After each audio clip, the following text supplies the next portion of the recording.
Hello everyone, this is Mekkah, and this is my redo of my Fire Emblem 7 Hector Hard Mode Negative Growths playthrough. Chapter 17. Now I've already done this map with Mangs, but if you've seen that, you probably know that I missed the guide in chapter afterwards, chapter 17X, because I failed to rescue at least one of the Kyland soldiers. And since I feel like that chapter was pretty important to get, I redid it. I still got it on camera, as you can see here. For the sake of transparency, so you guys can know what's going on, what exactly changed. This is probably not going to be a regular thing, but I think it is a win-win situation for everyone, because the people who enjoy solo commentary by me will get something out of it. And when I'm not co-commentating, I do feel like I play a little bit better, because I can actually just focus on one thing, which is playing. So that's nice. Now I optimized my turn 1 quite a bit here. It helps that Urk actually hit on the counter attack on turn 1, and that makes it much easier to kill all the archers. Oswin hit with the Horse Slayer. Sane got a very unfortunate level up on turn 1, he got both strength and speed. If he hadn't gotten either of those, like if he had missed both, then he would have been able to one-round the archer on the left, but as it is I have to combo up on him with, it ends up being Urk I think, because 11 plus 12 is 23. I did learn that by now. But overall, because I went so much faster, it's become much easier to fulfill the side objectives. Marcus isn't as delayed, since he can move on after we take care of the initial, the two sorties and the knights and then the archers. I did substitute Sarah for Guy, because Guy's offense is obviously a lot better than Sarah's, because Sarah cannot attack at all. And Guy actually doubles some archers and some other enemies, and that's really helpful. Big increase in offense, and when I was playing this chapter originally, I didn't feel like I was healing twice a turn. Sometimes I wasn't even healing once, I feel like, so ditching a healer for an extra offensive unit did seem like the right thing to do. The reason why rescuing the Kyland soldiers is so trivial in normal play, it seems like, is because you usually recruit Raven a lot earlier than I did, and as a result it's much easier to use Raven to kill the archer that threatens the soldiers, and it's also much easier to recruit Lucius without having to do some weird roundabout strategy with Oswin walling everyone off and killing all the cavaliers. So I didn't have to do that this time around, because I got Raven at a much better time, since Marcus got to move forward a lot more freely, and so did Priscilla, because I cleared out the enemies much more easily. So other than that, the strategy is not really very different. So I'll just talk a little bit about the guide chapter afterwards and why I feel it's so important. First off, I really want Kanas. I feel like it's going to be very important. If you want to know why I'm a big fan of Kanas, you should watch my waifu episode on him, where I really go in depth on his strengths and weaknesses. But for this kind of playthrough, I feel like I need every bit of help I can get, and Kanas is one of the few units that I get early on with good bases. You know, I do get a lot of characters in FE7, but they also tend to start sucking very quickly. And Kanas is one of the very few people with high bases that's reliable at what he does. One of the few people I want to train and promote. And Kanas also comes with a secret book that I think will be helpful either for the 4,000 gold it gives me when I sell it, or the +2 skill on Marcus or some other character. I think either of those are very, very viable uses of it. The chapter also just gives me a lot of gold in general. I think you get a short bow to sell, you get a lance reaver that's going to be useful. Sleep staff might be useful at some points. There's a lot of good stuff. And also I get the light rune or the red gem or the mine for saving all the soldiers. Depends on how many I save. And that's also worth a little bit of gold. The less soldiers I save, the less gold I get, of course. But like I said before, gold I think is going to be fairly important in this run, especially if I want to buy killer weapons to make up for my worst stats. Now because I am a bit faster, it's also easier for me to get Matthew to the treasure room along with a couple of chaperons. I gotta get the shaman out of the way though, and Hector gets 1-hit KO'd by him, and I think Lowen is so weak that he also gets 1-hit KO'd at this point because he's not at full HP. So I gotta find some kind of combination of people who don't get 1-hit KO'd and who can kill him. I think it ends up being Matthew plus... Well, actually Lowen is at high enough HP. I use Saint to finish him off, I think, because he has high enough HP.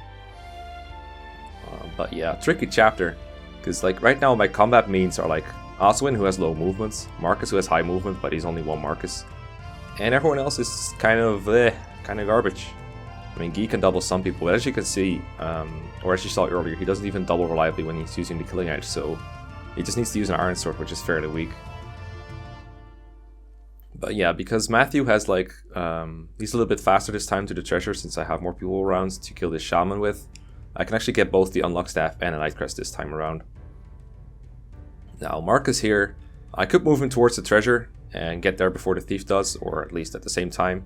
But since the Thief is fairly easy to block from what I saw in my first run, and because Raven is there, I decided to hold Marcus back anyway, since he needs to free the place up for Priscilla to move through and get Raven. If I move past all these guys, I might not be able to kill him. So I just have Marcus take care of business. Gets his first level up here. He gets skill and defense, which is much better than the point of speed he got in Mangs run now. I gotta say, like someone said in the comments, if you're gonna reset for level ups, you might as well play 0% growth, and I fully agree with that. I didn't reset this chapter because I didn't want a 9-speed Marcus, or didn't want to deal with that. It was just a nice side effect of redoing this chapter anyway, because the guidance was so important. But if I was going to redo this chapter for level ups, like, I think that would just be kind of a scummy thing to do. There's no point in resetting for everything. That just kind of defeats the point of everything. So I'm just resetting for the guidance chapter. I'm not planning to do this regularly just because I didn't get the level ups I wanted. That would be completely pointless. That would just defeat the challenge.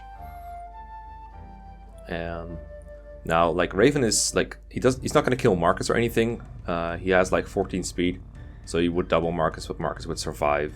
But I just don't want them to fight each other because I want them both at as much HP as possible. So I just chill with Marcus. Know I can catch up to the Thief later, and I can recruit Raven this turn.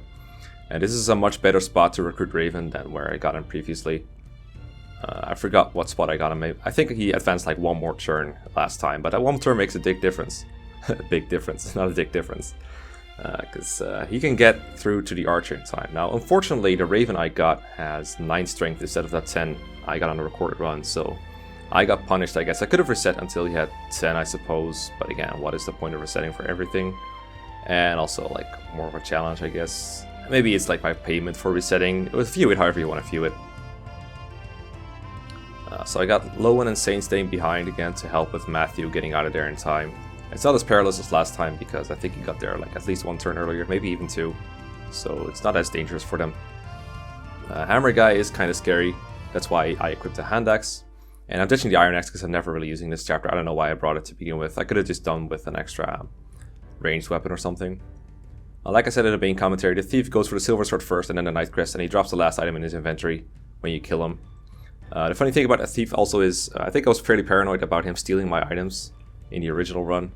But the Thief actually has a full inventory because he comes with both an Iron Sword and a Killing Edge. And he also has a lockpick to open the chests, and he opens 2 chests, so that's 5 items in his inventory. So he physically cannot steal from anyone. And I think that's why he just stands there and does nothing. He just isn't programmed to attack you. He just wants to run away, and if he can't, he's just gonna stand still. The archers in that room are pretty annoying, but Raven is bulky enough to take enough shots to where he can survive getting to the Kyland soldiers, or at least to the archer. So we get the unlock staff. I don't think the unlock staff is too crucial.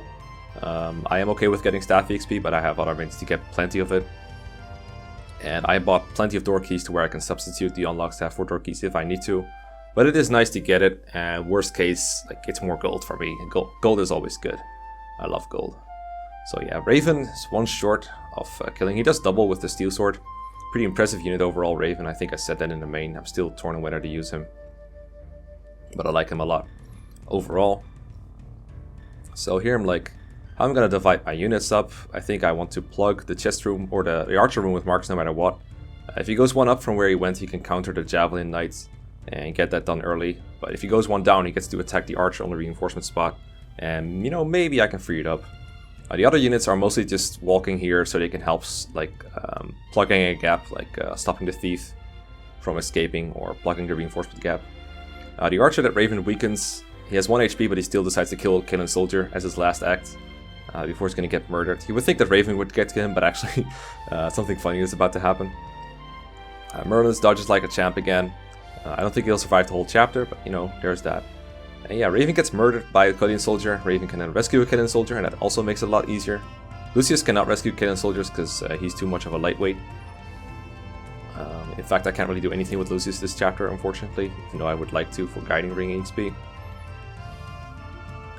And yeah, just stopping the Thief from escaping using Kent and Priscilla. It doesn't really matter who you use for that purpose, because the Thief never attacks. I think he would 1-round Priscilla if he decided to attack, but he just doesn't want to. And of course I'm advancing Hector because he has the seize, but everyone else is just kind of here to plug gaps and provide chip damage if needed. You saw that Urk is like beyond salvaging at this point. He gets 1-hit KO'd by steelbow archers a lot of the time. He gets one hit, he gets one round KO by people who are faster, like Iron Bow archers, nomads of course. So not that great of a unit anymore, but I do have Lucius now if I want to deploy another Guiding Ring XP Sponge. So no big deal. I'm considering, like, do I want to kill the thief with Urk, or do I want to use Urk to chip the javelin guy next turn? You can see that this archer that just appeared, I can one round him with Marcus and the Silver Lance. I choose to do it with the Silver Lance for 100 hit, so that I can make sure that Priscilla can stop the gap and stop the archers from appearing from here on out. I think there's at least 2, maybe 3 turns of archers left, and this way I'm stopping them all from appearing. And yeah, Matthew or Urk has exactly enough damage with the Thunder to kill this thief at 9 HP. Very shaky hit rates. Hit rates in general in this chapter were a bit of a problem, because people are losing skill and luck all over the place, and I have to use inaccurate weapons like javelins a lot of the time. I try to avoid it when I can. The only really accurate people who do a lot of damage are Marcus and Oswin. And Oswin also walked along so that I had an easier time to promote him. In a run with Mangs, I had to run back and do like a complicated trade chain to get the Nightcrest to Oswin. But now he's just pretty comfortably able to reach the person who got the Nightcrest. In this case, that's Urk, I believe. The reinforcements are coming up though. They killed Merlinus and they're walking towards me. But I do have my cavalry ready to pick up the last Kyland soldier when he comes close.